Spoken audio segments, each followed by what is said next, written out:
حیات الصحابہ ٹاپک صحابہ اکرام رضی اللہ تعالیٰ عنہ کی خوبیوں کے بارے میں صحابہ اکرام رضی اللہ تعالیٰ عنہ نے کیا کہا۔ اللہ کے ارشاد، تم بہترین امت ہو جو بھیجی گئی دنیا میں کی تفسیر کے بارے میں حضرت سدی حضرت عمر رضی اللہ عنہ کا ارشاد نقل کرتے ہیں کہ اگر اللہ چاہتے تو انتم فرماتے، جس کا انواد تم ہے، پھر تو ہم سب مراد ہوتے، چاہے ہم معروف کا حکم دینے اور منکر سے روکنے کا کام کریں یا نہ کریں، لیکن اللہ نے کنتم فرمایا جو محمد صلی اللہ علیہ وسلم کے صحابہ اکرام رضی اللہ عنہ کے بارے میں خاص ہے۔ اس کا انواد تھے تم ہے، وہ خیر امت ہے، جو ان لوگوں جیسا کام کرے گا وہ خیر امت بنے گا۔ حضرت قتادہ رضی اللہ عنہ فرماتے ہیں کہ حضرت عمر رضی اللہ عنہ نے کنتم خیر امتی اخرجت للناسی آیت تلاوت فرمائی، پھر فرمایا کہ جو آدمی اس خیر امت میں سے ہونا چاہتا ہے وہ اس شرط کو پورا کرے جو اللہ نے اس آیت میں خیر امت ہونے کے لیے ذکر فرمائی ہے، اور وہ شرط معروف کا حکم دینا اور منکر سے روکنا ہے۔ حضرت ابن مسعود رضی اللہ عنہ فرماتے ہیں کہ اللہ نے تمام بندوں کے دلوں پر پہلی بار نگاہ ڈالی تو ان میں محمد صلی اللہ علیہ وسلم کو پسند فرمایا، انہیں اپنا رسول بنا کر بھیجا، ان کو اپنا خاص علم عطا فرمایا، پھر دوبارہ لوگوں کے دلوں پر نگاہ ڈالی اور آپ کے لیے صحابہ اکرام رضی اللہ عنہ کو چنا، ان کو اپنے دل کا مددگار اور اپنے نبی صلی اللہ علیہ وسلم کی ذمہ داری کا اٹھانے والا بنایا۔ اس لیے جس چیز کو مومن یعنی صحابہ اکرام رضی اللہ عنہ اچھا سمجھیں گے وہ چیز اللہ کے یہاں بھی اچھی ہوگی، اور چیز کو برا سمجھیں گے وہ چیز اللہ کے یہاں بھی بری ہوگی۔ حضرت عبداللہ بن عمر رضی اللہ عنہ فرماتے ہیں کہ جو آدمی کسی کے طریقے کو اپنا چاہے تو اسے چاہیے کہ وہ ان لوگوں کا طریقہ اپنائے جو دنیا سے جا چکے ہیں، اور یہ لوگ نبی کریم صلی اللہ علیہ وسلم کے صحابہ ہیں جو کہ اس امت میں سب سے بہترین اور سب سے زیادہ نیک دل اور سب سے زیادہ گہرے علم والے اور سب سے کم تعلق برتنے والے تھے۔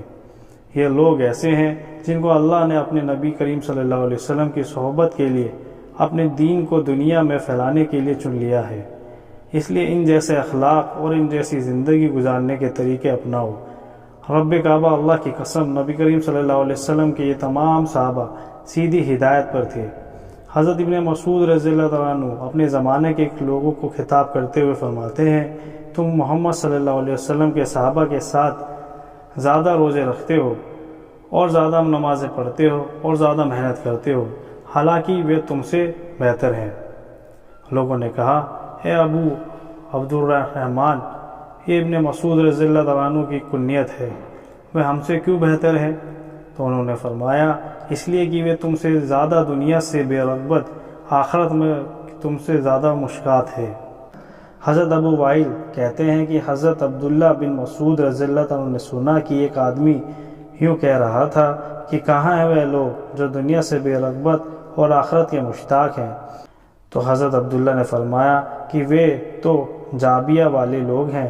جابیہ شام کے دیش کی ایک بستی کا نام ہے جو کہ حضرت عمر رضی اللہ عنہ کے زمانے میں اسلامی فوجوں کا مرکز تھا، جن کا کیسر روم سے مقابلہ ہوا تھا، جن میں سے 500 مسلمانوں نے یہ عہد کیا تھا قتل ہو جائیں گے مگر واپس نہیں جائیں گے۔ اس لیے ان لوگوں نے اس زمانے کے رواج کے مطابق جان دینے کے لیے سر منڈوا دی، دشمن میں گھس گئے اور ایک کے علاوہ باقی سب شہید ہو گئے۔ اسی نے آ کر ان شہیدوں کی خبر دی۔ حضرت ابن عمر رضی اللہ عنہ نے ایک آدمی سے سنا کہ وہ کہہ رہا تھا کہ کہاں ہیں وہ لوگ جو دنیا سے بے رغبت ہیں، آخرت کے مشتاق ہیں؟ تو حضرت ابن عمر رضی اللہ عنہ نے اسے محمد صلی اللہ علیہ وسلم کی اور حضرت ابو بکر، حضرت عمر رضی اللہ عنہ کی قبریں دکھا کر کہا، ان کے بارے میں تم پوچھ رہے ہو؟ حضرت ابو عراقہ فرماتے ہیں کہ میں نے ایک دن حضرت علی رضی اللہ عنہ کے ساتھ فجر کی نماز پڑھی۔ جب آپ نماز سے فارغ ہوئے تو دائیں اور رخ کر کے بیٹھ گئے، تو ایسا لگ رہا تھا کہ آپ بے چین اور غمگین ہیں، یہاں تک کہ جب سورج مسجد کی دیوار سے ایک نیزہ اونچا ہوا تو انہوں نے 2 رکعت نماز پڑھی، پھر اپنے ہاتھ کو پلٹ کر فرمایا کہ اللہ کی قسم، میں نے حضرت محمد صلی اللہ علیہ وسلم کے صحابہ کو دیکھا ہے، آج ان جیسا کوئی نظر نہیں آتا۔ صبح کے وقت ان کی حالت ہوتی کہ رنگ پیلا اور بال بکھرے ہوئے اور جسم دھول سے اٹا ہوتا تھا، ان کے ماتھے پر سجدہ کا اتنا بڑا نشان نمایاں ہوتا تھا جتنا بڑا نشان بکری کے گھٹنے پر ہوتا ہے۔ ساری رات اللہ کی سامنے سجدہ کرتے ہوئے، کھڑے ہوئے قرآن کی تلاوت کرتے ہوئے گزار دیتے تھے۔ سجدہ اور قیام ہی میں راحت حاصل کرتے تھے۔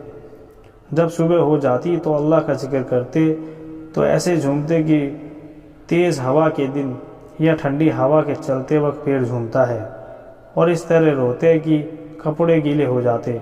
خدا کی قسم ان کے رونے سے یوں نظر آتا تھا کہ مانو انہوں نے رات غفلت میں گزار دی ہو۔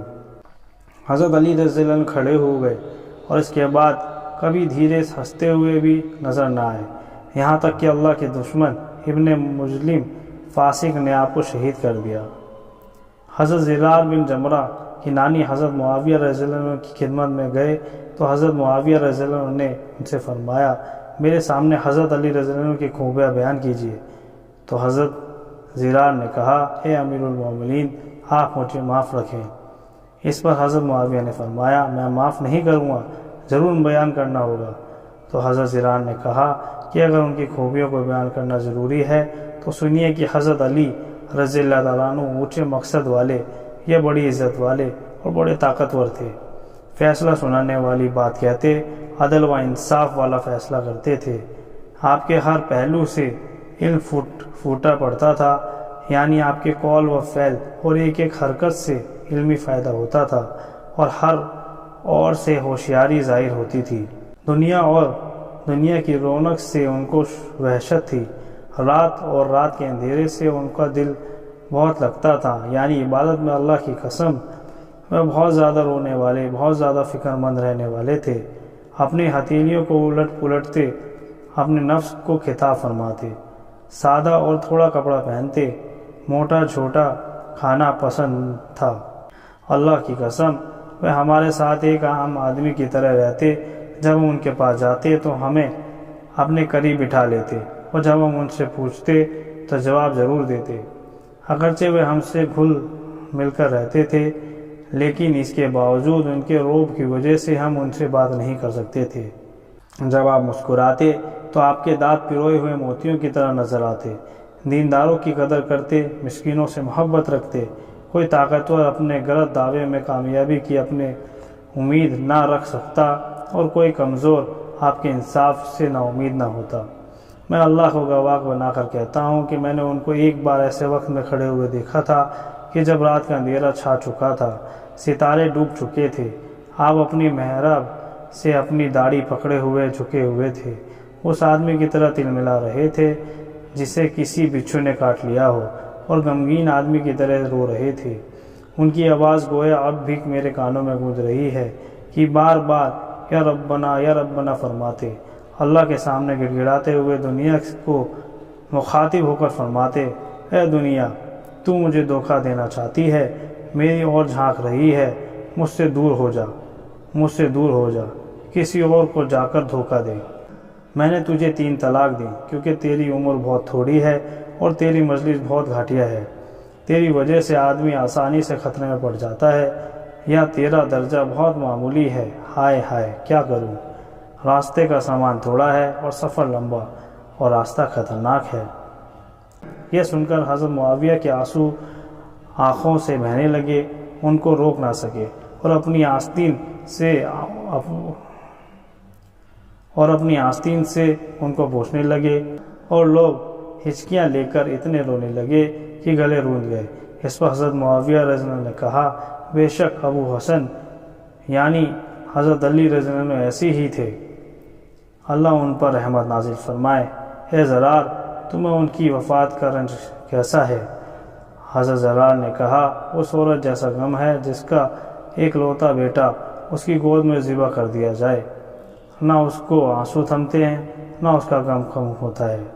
پھر حضرت زرار اٹھے اور چلے گئے۔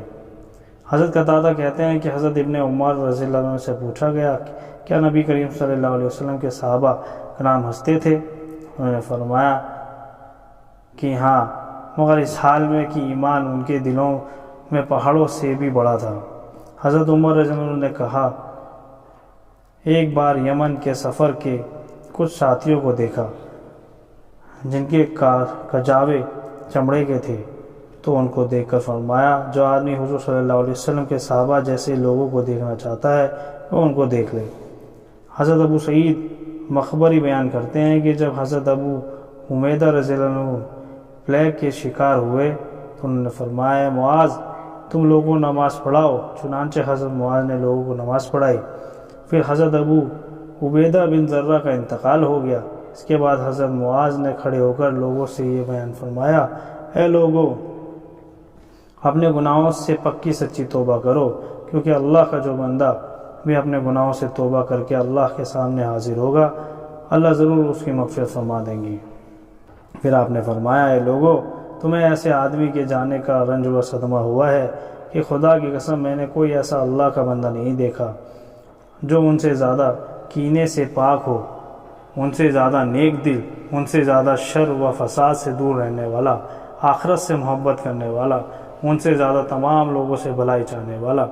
اس لیے ان کے لیے رحمت کی دعا کرو، ان کی نماز جنازے پڑھنے کے لیے باہر میدان میں چلو، خدا کی قسم آگے ان جیسا تمہارا کوئی امیر نہیں ہوگا۔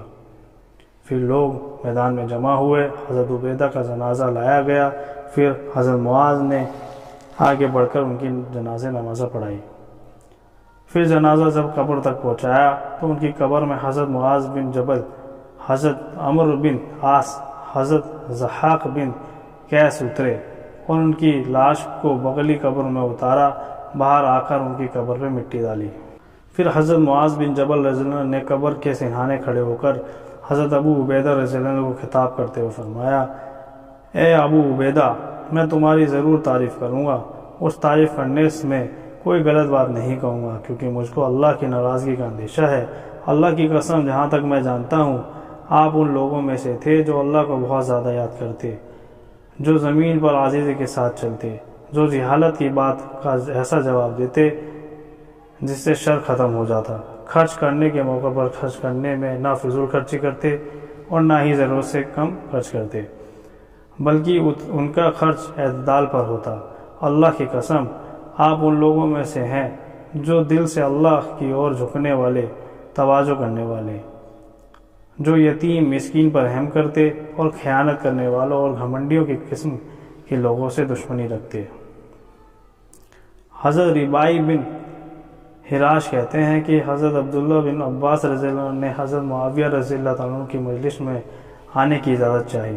حضرت معاویہ کے پاس قریش کے الگ الگ خاندانوں کے لوگ بیٹھے ہوئے تھے۔ حضرت سعید بن عاص رضی اللہ عنہ حضرت معاویہ کے داہنے اور بیٹھے ہوئے تھے۔ جب حضرت معاویہ رضی اللہ عنہ نے حضرت ابن عباس رضی اللہ عنہ کو آتے ہوئے دیکھا تو فرمایا، اے سعید میں ابن عباس سے ایسے سوال کروں گا وہ اس کے جواب نہیں دے سکے گا۔ حضرت سعید نے ان سے فرمایا، ابن عباس جیسے آدمی کے لیے تمہارے سوالوں کے جواب دینا کوئی کٹھن کام نہیں۔ حضرت ابن عباس رضی اللہ تعالیٰ عنہ آ کر بیٹھے تو ان سے حضرت معاویہ نے فرمایا، آپ حضرت ابوبکر کے بارے میں کیا فرماتے ہیں؟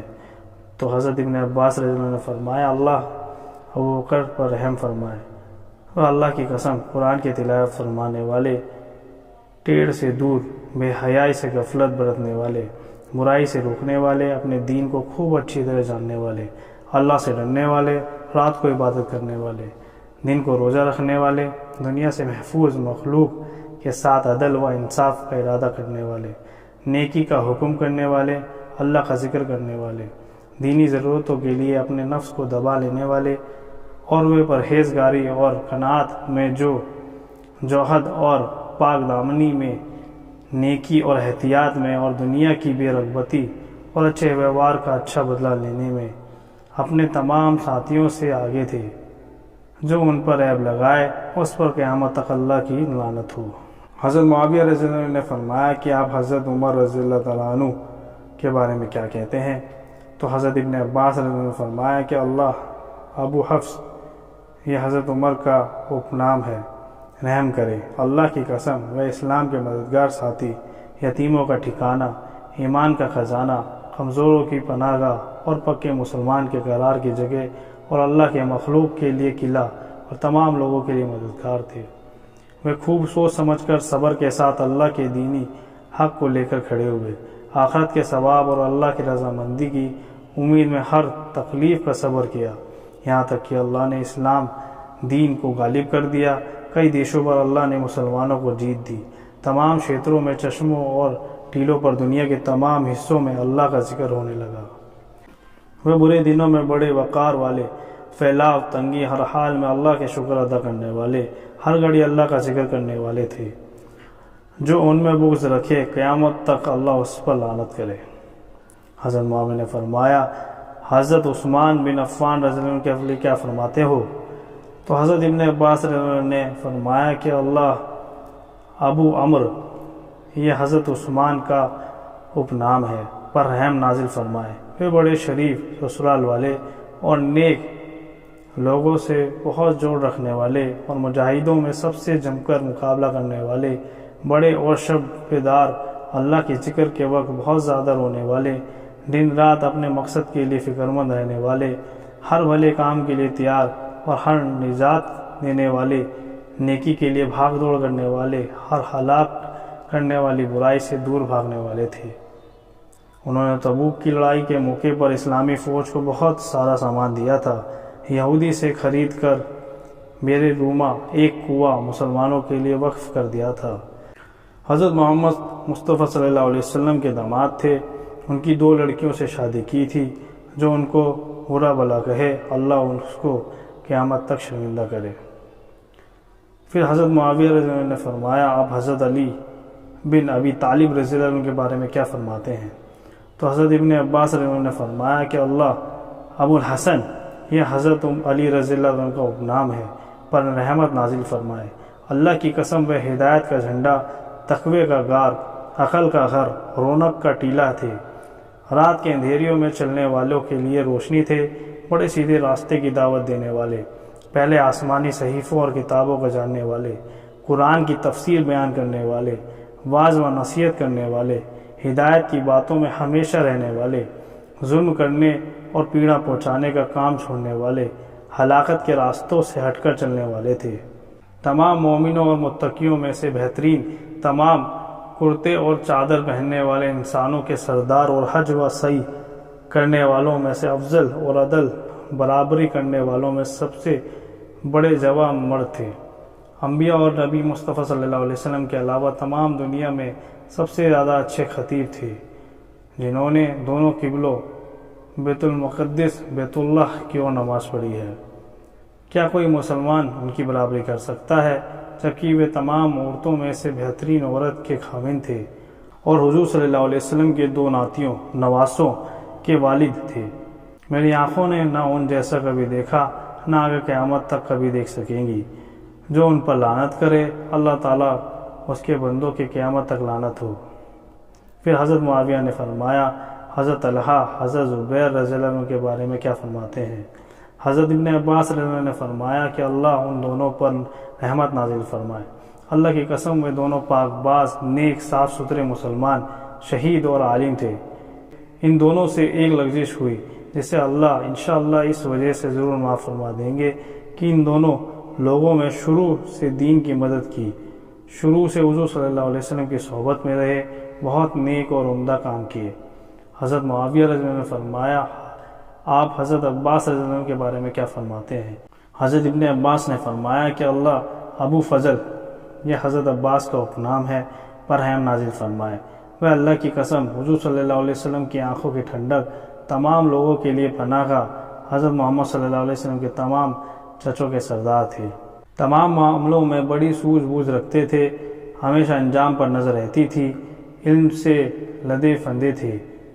ان کی فضیلت کے تذکرے وقت دوسروں کی فضیلتوں کم معلوم ہوتی۔ ان کے خاندان کے فخر کرنے کے قابل کارناموں کے سامنے دوسرے خاندانوں کے کارنامے پیچھے رہ گئے، اور ایسا کیوں نہ ہوتا جبکہ ان کی تربیت اس عبد المطلب نے کی، جو ہر نقل و حرکت کرنے والے انسانوں میں سب سے زیادہ بزرگ، قریش کے تمام پیدل اور سواروں سے زیادہ فخر کے قابل تھے۔ یہ ایک لمبی حدیث کا حصہ ہے۔